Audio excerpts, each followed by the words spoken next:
Yo, the Breakmaster here, and this is gonna be my Angels Beats full anime review. Yes, I finally got done with that anime, and I'm going to do a little review on this. Hopefully, I don't make it too long. And yes, my review is gonna consist on the characters and what I like about it, or something like that. I wouldn't necessarily say what's in the show, because I want you guys to watch it once you get done watching my review. If you haven't seen Angel Beats. And if you have, leave a comment and tell me, who's your favorite character in Angel Beats, because I'll tell you my favorite character once I get with this review. But question of the day is going to be, who's your favorite character in Angel Beats? So, let me just go to a quick synopsis of the anime of the show. So yeah, Angel Beats takes place at a high school, acting as a purgatory, where students learn to give up any lingering attachments they still have from life before continuing to an afterlife to reincarnation. While the injury or causes of death are gone, those in the afterlife school can still awaken with no injuries several minutes later. The story follows the main protagonist, Otanashi, a boy who lost his memories of his life after dying. Upon awakening in the afterlife, he meets a girl named Yuri, who invites him to join the Shida Shikai Sensen, which is the SSS, Afterlife Warfront, basically. An organization she founded and leads, which fights against God for the cruel fates the SSS members experience in life. The only enemy in the world is the school student council president, Angel, a being with supernatural powers who fight against the SSS.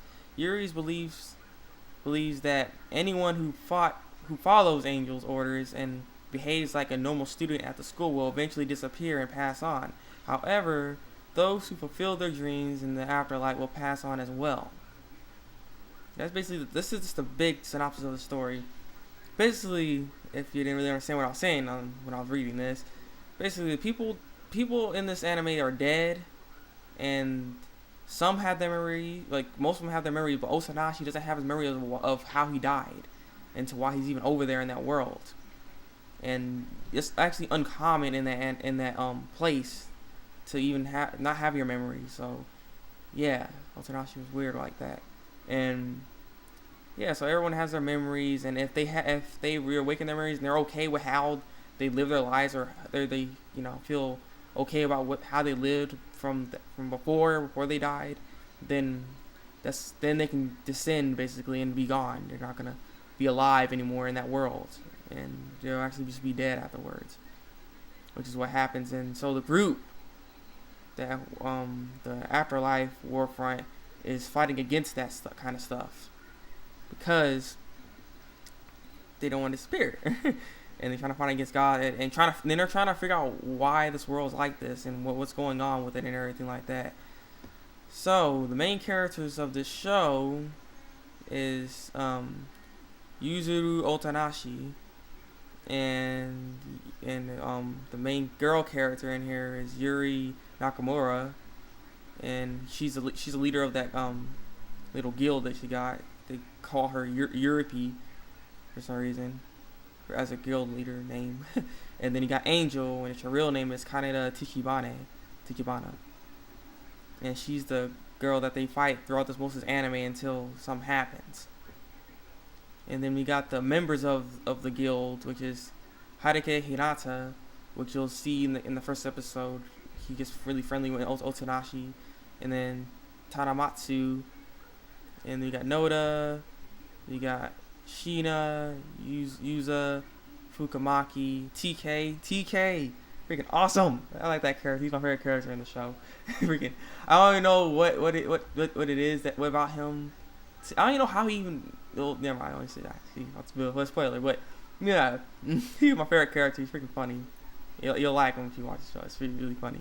Then you got Matsushita. You got Oyama. You got Takayama. And you got Cha. You got Oyata Anai. And then we got the Girls Dead Monster, which is a group in the show that they make music. Basically, they're a band, and they're called Girls Dead Monsters, which is GDM for short and stuff. And you got Ayosawa, and Ayosawa is a really good character. She can, and her backstory is I don't know. I guess I don't really say too much about this show. These characters, I like how they built the characters in this. And they have English dub for this show, because I'm looking at Wiki right now, and they have English dubs for this apparently. And Lucy Kristen plays Ayasawa, so I'm curious if there is an English dub for it. If it is, where is it? Because I want to watch it. But yeah, they got Ayasawa, they got Hisako, and they got Irene, they got Sekine, and then you got you, and basically that's all the characters you need to know. Because there's other characters in there, but they're not important at all, really. So yeah, these are all the characters you need to know in the show, and there's all their names, and yeah. But the show is it's if I had to give my verdict on this, like, the end thought, it's really a show. The story, I mean, at first when I first watched the first episode, it almost like, it almost threw me away from the show, because I was like, I'm confused. Too much confusion going on with the show. I don't want to be so confused. I hate shows where they put a whole bunch of questions to you, but they don't answer them, and then they just leave you hanging the whole show, and I hate when that happens. So yeah, but this show, after the first episode, it tells you what's going on, and it didn't do all that. So the show was actually really enjoyable. I really liked that. After the first episode, I was like, oh crap, get to all the characters, get to all the stuff going on, and then bam, bam, bam, and it's a really good show. I like this a lot because it was recommended to me. So yeah, I appreciate the recommendation. It's really good. So yeah, final thoughts on this anime. I would give it a 5 out of 5. I was thinking about making it 4, but at the same time, I don't see a problem with the show. The character development is actually really good with all those characters. It's 13 episodes in this show, and they have at least like 20 characters in there, and they all of them have decent enough character development to where you at least know them, and the character development is pretty good for all the characters, and that's hard to do in a 13 episode series, and with all those characters. So it was actually pretty good. I'm kind of surprised that they did that. I mean, there's some characters don't have any character development really, but they're not there all the time. But yeah, the character development was really good in the show, so I'm just kind of surprised with all those characters in it. And voice acting was really good in the show. They didn't mess up, and God, the ending was so sad. That's all I can say. Just be prepared. Like, this is how the show goes. Like, the show goes all really, really funny, and like, just goofy crap is going on. And then it starts to get sad, and then sadder and sadder. Then people go, and it just gets sad. And it's like, man, it almost got me to cry. That's all I can say. But yeah, I give the show a 5 out of 5. I don't see anything that they can do to make this any better. This show's really good. I give 5 out of 5. Yes. Yeah. So this has been my review for Angel Beats. Please leave a comment and tell me who's your favorite character of the show and what do you think about the show. And if you have any recommendations of anime I should watch, give me a recommendation of an anime. I'll more than likely watch it, and when I get done, I'll do a review for it. I'll more likely do a review because I like anime, and I want to get to know more about some of these animes going on right now. It's really good stuff. But yeah, this has been my review. Comment, rate, subscribe to my channel. It's been the Break Master. Break out.